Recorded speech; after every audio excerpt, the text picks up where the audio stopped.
반갑습니다. 봄에서부터 가을에 이르기까지 농부들은 열심히 그 열매를 바라고 땀을 흘리게 됩니다. 많은 농기계를 구입하고 농약과 비료를 뿌리면서 한 알의 열매라도 더 얻기 위해서 힘을 다하여 애쓰는 모습을 저는 늘 보게 됩니다. 계속해서 품종을 개량하고 농수로를 정비하게 됩니다. 그리고 새로운 영농법을 열심히 배우면서 농업에 열중하는 모습을 보게 됩니다. 그러나 농부의 일의 성패를 결정하는 것은 여전히 그들의 노력이 아니라 하늘이 결정한다는 것입니다. 하늘은 우리의 모든 수고를 많은 결실로 보상하기도 하지만은 때로는 무참하게 짓밟아 버리기도 한 것입니다. 그래서 농부들은 하늘의 가장 가까이에서 살아간다 라고 말해도 좋을 것 같습니다. 농부들은 많은 시간 하늘을 바라봅니다. 그리고 그 의미가 각각 다르기는 하지만은 하늘의 일기를 주관하는 신의 이름을 부르는데 그래 인색하지 않는 것을 보게 됩니다. 이제 지난 봄과 여름을 지나 이 감사절에 이르기까지 우리는 많은 땀을 뿌렸습니다. 많은 기도를 하나님께 향하여 우리가 드렸습니다. 땅에 땀을 뿌리고 하늘을 향해 기도를 올리는 것이야말로 건강한 농부의 삶이다. 그렇게 보게 되어집니다. 이것이 바로 건강한 그리스도인의 삶이라는 것입니다. 오늘날 세상에는 수없이 많은 직업이 있지만 하늘의 뜻을 따라서 생명이 있는 것을 키우고 거두는 일을 또다시 없을 것입니다. 또한 그 거둔 것으로 모든 이들의 생명을 이어갈 수 있도록 하는 거룩한 보람도 다른 곳에는 없게 될 것입니다. 우리가 그런 사실에 대해서 분명히 이러한 의식을 가져본 적은 별로 없을 것입니다. 농부들은 대부분 농촌에서 태어나 아무런 생각 없이 부모의 일을 물려받은 것 밖에는 없습니다. 그리고 그들 모두가 이제 고향을 떠날 때 이런저런 이유로 떠나지 못해서 그렇게 농사를 지었을 뿐일 것입니다. 그렇지만 도시에서는 돈을 많이 버는 직업이 있는 줄 알면서도 어쩔 수 없이 조상들로부터 물려받은 농사꾼의 삶을 부끄러워하지 않으면서 열심히 땀을 흘리는 모습을 보게 됩니다. 우리가 분명한 의식을 가지고 조금 더 깨어 있었다면, 역사를 바라보는 눈이 조금 더 열려 있었더라면 농부된 우리의 삶을 자랑하고 또 사랑스럽게 할 수도 있었을 것입니다. 그러나 어쨌든 우리는 이제 하나님께서 우리를 거룩한 농부로 불러주신 것이 분명하다라고 믿습니다. 지금 우리가 하고 있는 이 직업, 여러분들이 지금 무슨 직업을 가지고 있든지 직업은 있습니다. 하나님께서 나를 부르시고 나에게 맡겨주신 거룩한 직업임을 우리는 깨달아야 할 것입니다. 내가 잘 배워와서 내가 원해서 해낸 것이 아니라 하나님이 우리에게 맡겨주신 직업이라는 사실을 늘 염두에 두고 일상생활에 열중해야 할 것입니다. 어느새 우리는 지금 2019년도를 지나고 있습니다. 그러면서 끝자락에서 1년 동안 우리가 땀과 기도의 열매들을 거두어 추수감사절을 저와 여러분이 이제 맞이하게 됐습니다. 이 추수감사절을 통해서 하나님께 감사하는 마음으로 농부로서의 우리의 삶에서 열정과 눈물과 땀이 되어 있는 것들을 우리는 기억하게 되어집니다.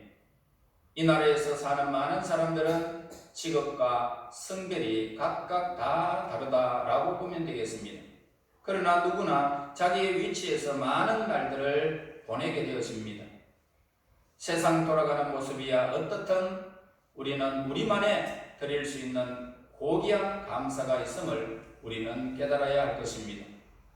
그것은 무엇보다도 소중한 우리들의 삶과 직업에서 얻는 곡식들이라는 것입니다. 우리는 씨앗 하나를 뿌립니다. 그러면 우리의 씨앗이 어떨 때는 30배, 어떨 때는 60배, 어떨 때는 100배나 되는, 아니 그 이상의 열매도 우리는 얻었다는 사실을 부인할 수는 없습니다. 심은 대로 거두리라는 말씀대로 우리는 심은 것을 지금 저와 여러분들이 거두고 있는 시점에 있습니다. 언제는 눈물로 씨를 뿌리러 나갔지만 기쁨으로 또 거두는 날도 있었을 것입니다. 하나님은 우리들의 삶 속에서 이른 비와 늦은 비를 골고루 주셨다는 것을 감사하지 않을 수가 없습니다. 지금까지 여러 가지 변화들이 있었지만 가장 아름다운 길이었음을 우리는 고백하지 않을 수가 없습니다. 하나님은 한치의 오차도 없이 심게 하시고 우리에게 거두게 하셨다는 것입니다. 앞으로도 하나님은 우리에게 심게 하실 것이고 거두게 하실 것입니다. 이것은 오직 하나님의 말씀대로 심는 자들이 누릴 그런 추수의 기쁨인 것을 우리는 알고 있습니다. 여러분, 많이 심으시면 많은 것을 거두게 됩니다. 적게 심으면 적게 거두게 되어집니다. 자, 이것은 우리의 농부된 하나님의 백성들의 특권이요 진정한 감사의 열매라 그렇게 할 수가 있습니다. 우리는 올 한 해에도 어려움으로 나라의 경제적인 구조와 여러 가지 한계 때문에 눈물로 출발했지만은 그래도 이렇게 경제적으로 성장하게 하시고 결실하게 하신 하나님의 승리에 대해서 우리들만이라도 우리는 감사해야 될 줄로 믿습니다.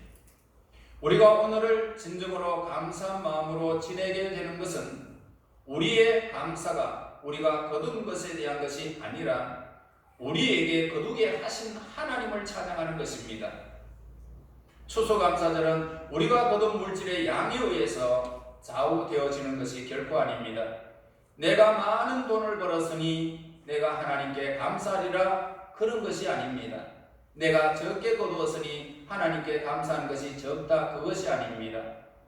우리가 1년 동안 하나님께서 우리에게 필요한 일용할 양식에 대하여 우리가 감사해야 할 것이고 뿐만 아니라 하나님은 수많은 일들 속에서 하나님은 우리에게 이 세상의 삶에서 지치지 아니하고 오늘에 이르게 하신 하나님을 우리는 찬양해야 할 것입니다. 우리의 삶의 열매로 우리에게 풍성하게 거두게 하심을 우리는 믿어야 됩니다. 참된 감사와 기쁨으로 하나님께 영광을 돌리는 이 감사가 우리에게 있어야 할 것입니다.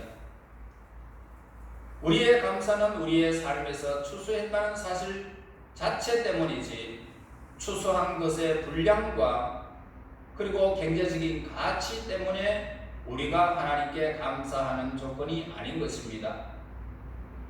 우리의 감사는 농부에게 추수하는 기쁨을 허락하신 하나님으로 말미암는 것입니다. 농부가 하늘을 늘 쳐다보듯이 우리가 이 땅에 살아가면서 하나님을 향하여 늘 우리의 삶을 드렸듯이 그렇게 하나님이 우리를 인도해 주신 것에 감사하는 것입니다. 그러므로 우리의 감사는 소득에 있지 않습니다. 하나님의 살아계심과 함께 하심이 있다라는 것이 성숙한 감사의 신앙임을 우리는 우리에게 밝혀주고 있습니다. 오늘 본문에서 하박국 선지자는 이스라엘의 참담한 실패를 보면서 이는 하나님이 이스라엘의 외침을 듣지 않으시고 악한 사람들이 잘 살도록 그대로 내버려 두셨기 때문이다 라고 항의를 하고 있습니다.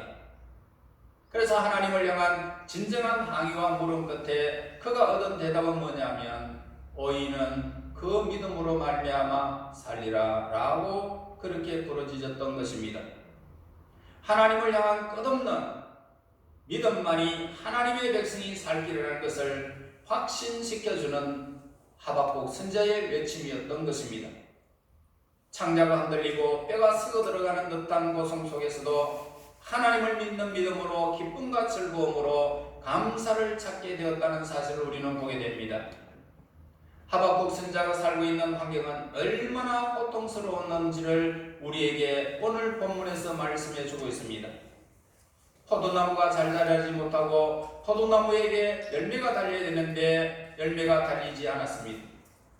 감람나무를 심었지만 거기에 거둔 것이 하나도 없었습니다. 밭에서 먹을 것을 구할 수가 없었습니다. 우리 안에 있던 소와 양도 다 침략자들에 의해서 다 탈취를 당해버리고 양도 우리의 소도 아무것도 없었습니다. 그런 절망적인 상황에서 그가 기뻐하고 즐거워하는 것은 그를 구원하신 하나님 때문이었다는 사실을 오늘 말씀에 주고 있습니다. 하나님은 그를 구원하시고 그의 참된 생명이 되셔서 그에게 아무런 소유가 없을지라도 자신의 삶을 기쁨과 감사로 살아가게 하셨던 것입니다.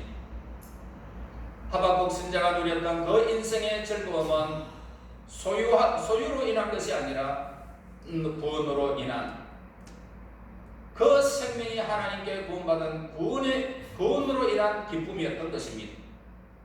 그리고 있고 없음에 의해서 흔들리지 않는 것이었고 하나님과 함께 하심과 인도하심으로 인한 것임을 우리는 본문에서 보게 됩니다. 저와 여러분, 한 해 동안 여러분 우리는 많은 것을 거두었습니다. 그러나 우리는 많은 거두어들인 것을 인하여서 감사하기보다는 하나님께서 우리와 함께 하셔서 우리의 지금의 우리가 있는 것을 감사해야 할 것입니다. 여러분들이 지금 우연히 이 자리에 있는 것 같습니까? 하나님의 손길이었다는 사실을 고백해야 됩니다. 병원에 가보세요. 얼마나 고통당하는 사람들이 얼마나 많이 있는지 모릅니다. 그러나 우리가 여기에 건강한 모습으로 이 자리에 내가 있다는 이 사실은 감사해야 할 일이라는 것입니다. 왜냐하면 우리는 항상 거두어들인 것이 아니라 잘못되어 하나도 얻지 못할 때도 있기 때문입니다. 하박국 선지자와 같이 그러하지 아니하여도 나 여호와로 인하여 기뻐한다라고 고백할 수 있어야 한다 이 말입니다. 삶을 언제나 좋은 환경 속에서 이어지는 것은 아니지만 우리는 언제나 범사에 감사하는 믿음을 늘 가지고 살아가는 성도가 하나님께 합당한 성도다 할 수 있습니다. 한편으로는 우리가 가만히 생각해 보면 많은 것을 가지고 있습니다. 그리고 많이 거두었음에도 불구하고 우리는 여전히 내 마음이 가난하고 어두운 현상은 왜 그렇습니까? 우리는 공공연히 새로운 직업을 갖게 한다라고 마음을 먹지만 마땅히 다른 일이 보이지 않을 때가 많습니다. 우리는 감람나무 열매도 포도나무 열매도 소와 양도 하나도 없다는 하박국의 한탄을 우리의 이야기로 들을 수밖에 없을 때가 있다는 것입니다. 그렇기 때문에 우리는 오직 하나님이 주시는 이 구원과 하나님께서 주시는 생명과 힘으로 감사하고 기뻐한다는 선지자의 신앙 고백이 우리 한번 다시 생각해 볼 시간이 되어져야 한다 이 말입니다. 눈에 보이지는 것이 없지만은 내가 하나님으로 말미암아 그 구원의 은총을 기뻐할 수 있을까 한번 되돌아보아야 합니다. 그의 감사는 주머니로부터 나오지 않았고 영혼 깊은 곳에서 하나님과 교제로부터 나온 것이었던 것입니다. 마찬가지로 우리도 우리의 감사도 우리의 돈과 직장에서 나오지 아니하고 믿음으로 말미암아 성령의 권고와 이루어심으로부터 저와 여러분들이 깊은 곳에서 감사가 우러나와야 하는 것입니다. 이것이 선거에 마땅한 감사라는 것입니다. 우리는 지금 하박국 선지자가 기록한 본문의 말씀을 들으므로 하나님이 어떻게 나의 힘이 되시고 어떻게 내 기쁨이 되시며 어떻게 하나님으로 인하여 즐거워할 수 있는가에 대해서 대답을 우리는 찾아보아야 할 것입니다. 예를 들어서 신약 성경에 보면 베데스다 연못가에 38년 된 병자를 구원해 주신 예수님을 우리 한번 생각해 볼 수 있습니다. 온갖 몹쓸병에 시달린 이 사람이 베데스다 연못가에 누워서 아니면 어떤 사람들은 앉아서 거기에 절비하게 수많은 병자들이 베데스다 연못가에 다 앉아가 있고 누워 있고 엎드려 있고 그렇게 많이 있었습니다. 그냥 모여 있는 것이 아니라 서로 무엇인가를 차지하려고 노리고 있는 것처럼 보입니다. 그들의 사이에는 가끔씩 천사가 내려와서 연못의 물을 소용돌이 치게 하면은 물이 소용돌이 칠 후에 그 연못 속에 먼저 펄쩍 쫓아 들어가기만 하면 어떤 병이든지 낫게 된다라는 소문이 있었던 것입니다. 옛날이나 지금이나 불치의 병은 여전히 존재하고 있습니다. 무엇이든지 고칠 수 있다는 것은 얼마나 큰 유혹이며 큰 희망입니까? 병명이 무엇이든지 간에 무조건 고칠 수 있다는 만병통치약 가끔 하나씩 생기는데 달리기를 1등한 사람에게 나누어 준다는 이야기와 같은 것입니다. 그런데 그곳에 38년 된 병자 한 사람이 있었습니다. 나이가 얼마인지 기록되지는 성경에서는 기록되지 않지만은 아마 그는 분명히 그의 평생을 그 병을 알아왔던 것은 사실이었던 것입니다. 그는 38년 동안 고치지 못했던 이 병을 고치리라는 희망을 가지고 있었던 것입니다. 그러니까 베데스다 연못가에 온 것입니다. 제일 먼저 들어가기만 하면 내 병도 낫지 않겠는가 라고 하는 큰 희망을 가지고 있었던 것입니다. 그러나 우리는 그의 희망이 곧 더 큰 절망으로 바뀌는 것을 우리는 알 수가 있습니다. 그는 아무리 애를 써도 제일 먼저 연못 속으로 뛰어들 수 있는 그런 힘이 그에게 남아있지 않기 때문이었던 것입니다. 열정은 있었지만 힘이 사라진 것입니다. 베데스다 연못가에 넘치는 무한한 희망은 그 중에 가장 건강한 사람 한 사람에게만 주어지기 때문이었습니다. 그 희망은 싸워서 이기는 사람만, 이길 힘 있는 사람에게만, 그것도 단 한 사람에게만 주어진 것입니다. 그것에 엄격하고 냉정한 순위 다툼만 벌어지고 있는 상황이었던 것입니다. 확실한 희망으로 출발해서 왔던 모든 병자들이 그 광경을 보면서 얼마나 큰 절망감에 더 빠졌겠느냐라고 보면 되겠습니다. 그런데 어느 날 예수님이 오셨습니다. 그곳에서 38년 된 병자를 예수님이 만나셨습니다. 제일 힘이 없고 나약하기 때문에 그 병색이 거지없는 정말 몰골된 병자였습니다. 더 이상 소망을 가지고 있을 수 없었던 것입니다. 그 병자가 예수님을 만나게 됩니다. 그리고 그 병에서 그 순간 고침을 받게 됩니다. 누워있던 자리를 들고 일어나라 했을 때 그냥 들고 일어난 것입니다. 예수님께서 38년 된 병자의 소원을 이루어 주신 것입니다.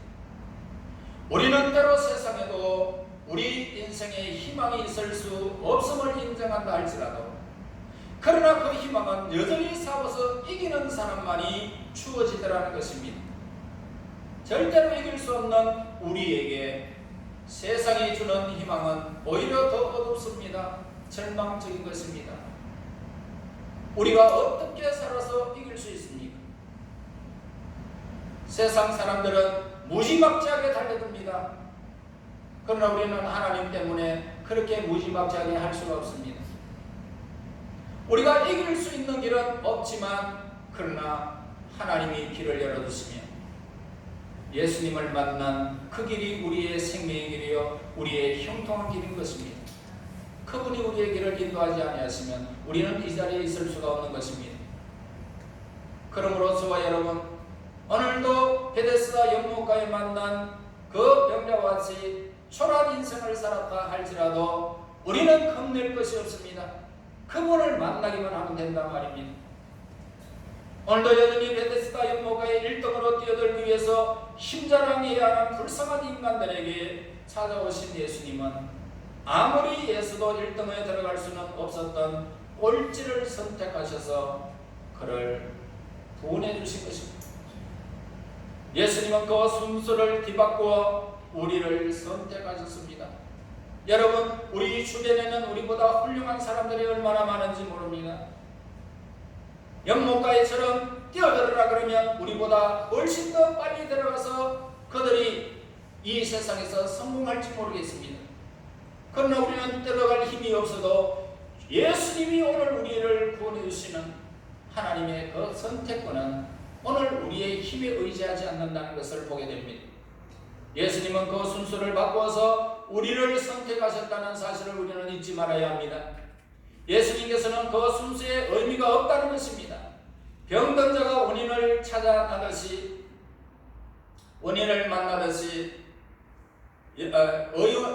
병자가 의원을 만나면 진정한 의원은 병을 고치게 됩니다.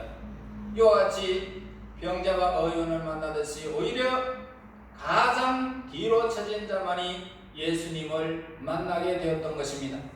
그분은 뒤처진 사람들을 돌보시기 위해서 이 세상에 가장 낮은 곳으로부터 오셨습니다. 우리 예수님을 만나 그분의 은혜 아래 사는 삶을 얻으려고 하는 우리는 힘자랑을 하거나 재물을 자랑할 필요는 전혀 없다는 것입니다. 이 세상의 것, 재물이나 힘이나 권력이나 지혜나 지식들은 그 가지고 우리 예수님을 만날 수는 없습니다. 이 세상이 아무리 소망이 없고 답답해도 우리 예수님을 찾아오기만 하면 상황이 바뀌게 된다는 사실을 우리는 알 수 있습니다. 죽은 자가 살아날 것입니다. 힘을 잃은 자가 독수리처럼 올라갈 것이고, 병든 자는 고침을 받게 됩니다. 가난한 자는 부유함을 누릴 수 있을 것입니다. 38년 된 병으로 꼴찌를 할 수밖에 없는 사람을 찾아오신 예수님께만 우리의 삶의 소망이 되어지는 것입니다. 그 예수님이 우리의 소유를 넘어선 감사의 권원이 될 것입니다. 그 예수님으로 말미암아 우리는 기뻐하고 즐거워할 수가 있는 것입니다.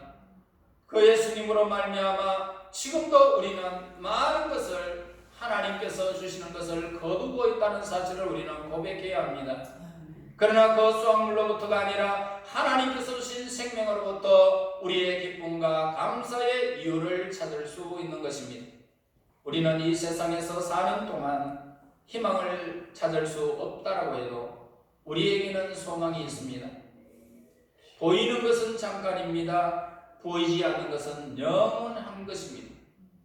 이 영원한 소망이신 예수님이 오늘 우리 안에 있기 때문에 우리는 지금도 꼴등이지만 세상 사람들이 나를 무시할 수 있는 위치에 있지만 그럼에도 우리는 감사할 수 있다는 것입니다. 우리 모두 예수님의 사랑으로 감사해야 합니다. 우리는 우리가 이미 누린 것으로 인해서 감사할 뿐만이 아니라 예수님 안에서 누리게 될 풍성한 은혜로 인해서 우리는 감사해야 할 것입니다. 우리의 삶의 현실이 어렵고 불평하거나 원망하지 않기를 간절히 소원합니다. 우리는 우리가 믿음 안에서 우리의 삶이 얼마나 긍정적으로 그리고 생명 있는 것으로 바라보고 있는가를 묻고 대답을 찾아야 한다 이 말입니다. 여러분, 우리는 올 한 해도 많고 많은 일들이 우리의 삶 속에 있었습니다. 좋은 일도 있습니다. 나쁜 일도 있습니다. 기쁜 일과 슬픈 일이 늘 우리는 교차해 왔던 것은 고백합니다. 혹시 우리는 이러한 일들을 겪으면서 나는 맨 나중이야 그러면서 바닥에 누운 38년 된 병자와 같은 우리가 아닌지를 물어야 할 것입니다. 그러나 세상이 외면하고 우리의 삶은 고달프고 소망이 없지만 우리 예수님은 지금도 이곳에서 임하셔서 우리에게 묻고 있습니다. 네가 낫고자 하느냐? 그 물으신 예수님, 예, 내가 낫고자 합니다. 고백하기만 하면 예수님이 이 자리를 들고 일어나라고 물으십니다. 우리는 일어날 수 있습니다. 그곳에서 소망이 있습니다. 우리의 생명은 그것에서 샘이 넘치는 우리의 생명이 될 것입니다. 예수님은 우리에게 묻고 계시면서 우리의 자리를 들고 일어나는 예수님, 우리는 일어날 것이며 뛰기도 하고 걷기도 하며 행복해 할 것입니다. 뒤바뀐 인생으로 저와 여러분 예수님을 만난 인생으로 우리는 살아가게 될 것입니다. 여러분, 이제 그분은 졸지도 주무시지도 아니면서 눈동자같이 우리를 지키시며 인도해 주실 것을 약속하고 있습니다. 그러므로 예수님 안에서 기뻐하시고 즐거워하며 많은 열매를 맺으며 살아서 우리의 삶의 모든 중심에 그분의 인도를 받으며 삶이 늘 그분이 인도하시는 대로 내 삶이 있다는 사실을 늘 기억하시고 무슨 일이 있어도 감사가 넘치고 예수님 안에서 기뻐 즐거워하며 열매 맺는 하나님의 백성들이 되시기를 예수의 이름으로 축원합니다. 하나님 은혜 감사합니다. 수많은 세월들을 저희들에게 허락하여 주심을 감사합니다. 주 예수님, 그 손길이 있었기에 지금 있습니다. 수많은 일들, 기쁜 일, 나쁜 일, 슬픈 일과 기쁜 일, 좋은 일도 있었지만 오늘 우리에게 오셔서 예수님 가장 낮은 곳에서 우리에게 낫고자 물으시는 예수님을 지금 저희들이 바라보고 있습니다. 우리의 자들을 들고 일어나는 예수님, 우리는 그 예수님의 말씀을 듣고 일어날 것이며 뛰기도 하고 걷기도 할 것을 우리가 참으로 뒤바뀐 인생을 살아갈 것을 믿습니다. 이 땅에 살아가는 날 동안 예수님으로 말미암아 기뻐하고 즐거워하며 많은 열매를 맺으며 하나님께 감사하며 살아가는 하나님의 사람들에게 인도하여 주시옵소서. 예수님 이름으로 기도합나이다. 아멘.